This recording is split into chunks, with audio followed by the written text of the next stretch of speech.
Today we're going to be talking about reinventing ourselves and how not to do it. From beautiful seas to flourishing legacies.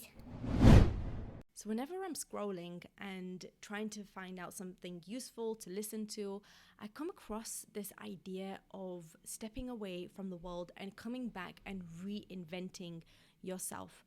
It's this idea of coming back better, coming back stronger. And there is this talk a lot, specifically when it comes to people who might have been abused, who have been in difficult situations, in toxic situations, and then they step away, and the way they want to show the person who abused them or the group of people is that I am going to go back and then I'm going to come out and I'm going to be even better than I was before, right? So it's a beautiful idea. It's a beautiful idea of growth. It's a beautiful idea of change, of trying to make the best of our situations.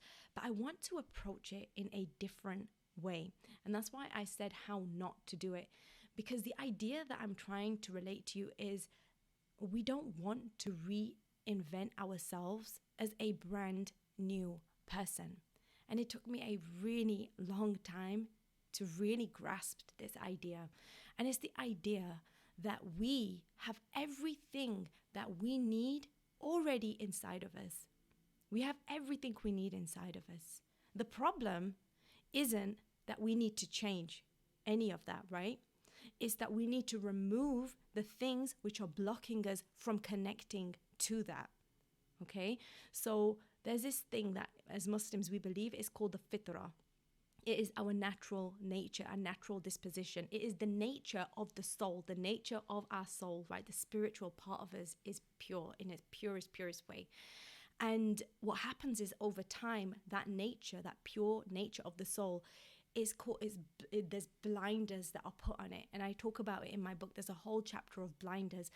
And these are blinders, things which stop us from seeing things clearly. And they make us see the world through a different lens, and not different as in interesting and new and authentic, in a different lens that we begin to misperceive how things really are. And that's what a blinder is. It stops us from seeing things clearly.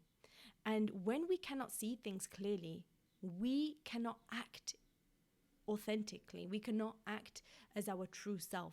So what happens is there's this idea of reinventing yourself and changing yourself and changing your wardrobe and doing all of these things to be, this better version of yourself. But that's the key, right? The key, they've got it there. The key is you want to be the better version of yourself, but you don't need to go out there to get it.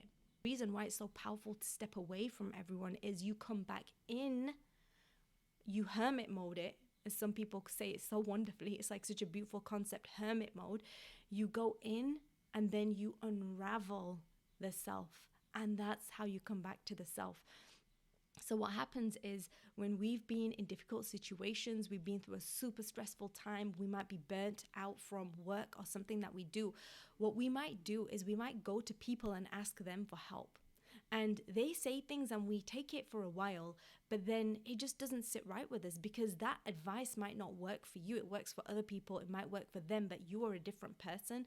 You have different needs, and we will never know what those needs are and what is true to us until we spend that time with ourselves, not reinventing ourselves, but literally sculpting ourselves, which are buried under the blinders, and making that part of us shine, right? In Islam, it's called a light. There is a light within us called the fitrah, right? And that is the beautiful seed. Our nature is the beautiful seed that is connected to our true nature, the soul.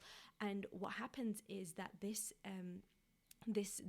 fitrah, it shines. And when it shines, there is another light which comes, and this is the light of revelation. This is the light of the word of our creator, the Quran, right? The Quran and the Sunnah, the way of our Prophet, peace be upon him. And these two lights, when they see each other, they shine, right? It becomes even brighter. And there's a whole verse in the Quran which talks about this concept. It's in Surah Nur, the chapter of light, and it talks about this concept of light upon light. And it's such a powerful concept. But the problem is that that is what we believe to be the ultimate truth, right? That's the ultimate truth, is the revelation of our creator. But what happens is when there are blinders, and truth can come in many forms. The truth can be in having, I'm not talking about revelation, I'm talking about truth in general, an objective truth of goodness and badness, and justice and injustice, and compassion and cruelty, and all of these things.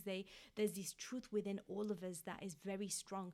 And what happens is when those blinders are there, they stop us from seeing things clearly. So we might fall into certain behaviors or mindsets, such as victim mindset, negativity, thinking that the world is against us, which is a victim mindset. We might become the oppressor, right? Which is a form of victim mindset. We're just trying to take care of ourselves because this person is doing me wrong, and and I feel justified in hurting them. And we don't see clearly because that part of us is still blinded by trauma, or by biases, or societal pressures, or anything else that stops us from seeing clearly, right? So what happens is that light, when it is allowed to shine and we are able to see things clearly, we don't reinvent ourselves. We become the best version of ourselves, because now we are able to take in information from a place of objective truth, objectivity. And we are able to take care of our emotions in a way where we know how to express them with waves and not peaks. I talk about this in my book as well, in the chapter of wisdom. So all of this is to say that the best version of yourself, the person who you want to be, you already have the capacity to be that person that is inside of you. And the idea of being someone new is something that maybe it's a beautiful intention, it's a beautiful idea, and it's very attractive, right? We're all attracted to novel things. But first, in order to know what new things we want, instead of using those things to make us whole, we come back to who we are, and then we decide what aligns in our world with who we are. And then we buy the things through a conscious mind. We live a life of intention. We enjoy, and we are very wary and discerning about the people who we let into our life. We know which boundaries are healthy and which boundaries are unhealthy. All of this comes, and all of these things, they help us to be the best version of ourselves. Really hope you enjoyed this episode, and please share it with someone who you feel might benefit from this. And I have a free downloadable for you. It is a chapter from my book, The Woke Writer. It's all about letting go. It's the chapter of surrender. I also have a course version of The Woke Writer, and it is for anyone who really wants to leave a meaningful legacy behind. It shares all of the foundations of what it is to become a conscious legacy builder, legacy leaver as well. And I also am offering one-on-one coaching for anyone, and it is a holistic approach which includes the body, the mind, the soul, and the environment, and everything. So have a wonderful day, everyone. Peace, and thank you for being here with me today.